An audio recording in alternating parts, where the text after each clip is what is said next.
속물경제 소비자TV의 이성구입니다. 오늘은 좀 가벼운 주제로 다음 정권에 바란다 이런 거를 하는데 너무 이렇게 어려운 얘기보다는 좀 쉽고 일상생활에 밀접한 얘기를 해볼까 합니다. 사실 이재명 후보가 뻔뻔하고 거짓말 잘하고 어떤 면에서 사악하고 이런 거를 제외한다면은 간혹 머리도 잘 돌아가는 것 같기도 해요. 이재명 후보가 벌써 50개의 소확행 공약을 냈거든요. 물론 몇 개를 지킬 수 있는지는 모르지만 그 중에는 재미있는 것들도 좀 있었습니다. 저도 뭐 하냐면은 국민들한테 위한다는 게 꼭 거창한 사업뿐만이 아니라 작은 거 하나하나를 개선해 나가는 것도 중요하다고 생각하는 거죠. 그래서 오늘 말씀드리려고 하는 게 그런 내용입니다. 이재명 후보든 윤석열 후보든 250만 호를 공급하겠다. 역세권 청년주택을 하겠다. 역세권 기본주택을 하겠다. 등등 말을 많이 해요. 그런데 역세권 혹은 도심권이라는 거가 뭐에 의해서 결정이 될까요? 결국 교통수단에 의해서 서울 같으면은 서울의 중요한 도심부들, 어디가 될까요? 옛날 같으면은 시청 광화문 명동, 요새는 거기에 이제 삼성역 부근이라든가 강남역 부근, 그리고 고속터미널 부근, 여의도에 금융센터가 있는 부근, 이런 데까지에 접근할 수 있는 시간이 소위 도심 접근 시간, 소요 시간 이런 거 갑니다. 그래서 제가 좀 집값들을 분석해 보니까 그런 곳에 아주 가까운 집들이 예를 들어서 평당 한 요새는 1억까지 가죠.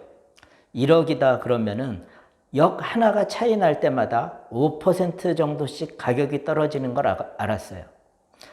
예를 들어서 5천만 원 정도 되는 곳이 있다면 그거보다 역 하나 정도 떨어져 있는 데는 5%, 4,750만 원. 반포 터미널 있는 곳이 1억이다 그러면 한 정거장 떨어져 있는 곳은 한 9,500만 원 이렇게 돼 나가겠죠. 그럼 뭘 얘기해 주는 거냐면은 우리가 역 하나의 거리를 단축할 만큼 어떤 설비를 해주면은 사람의 편익성이 그만큼 올라간다는 거죠. 결국 역세권 내지는 도심권이 이 환승 혹은 지하철 같은 데 탈 수 있는 편의성을 조금 개선해 주면은 그만큼 확대된다는 얘기예요. 그러니까 단순히 역을 더 놓고 선로를 더 놓고 혹은 거기에 집을 막 짓고 하는 일뿐만이 아니라 소비자들로 하여금 그런 중요한 역에 접근하는 속도를 높여주는 것만으로도 똑같은 효과를 갖는데 비용은 훨씬 적게 들 수 있다는 겁니다.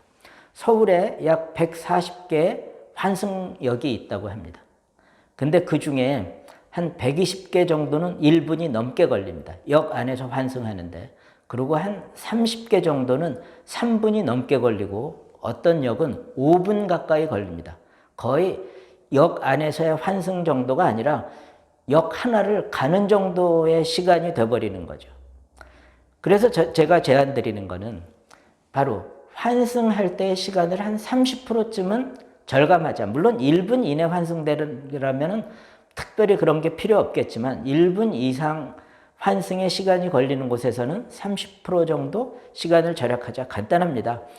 에스컬레이터, 엘리베이터, 무빙 워크 그렇게 큰 돈이 필요로 한 것도 아니에요. 물론 제가 거기에 들어가는 시설 비용을 정확하게 추계해 보지는 않았지만 환승역이라는 것은 굉장히 많은 사람들이 움직이기 때문에 그 안에서 1분만 절약시켜더라도 소비자가 얻는 이익은 너무 큽니다.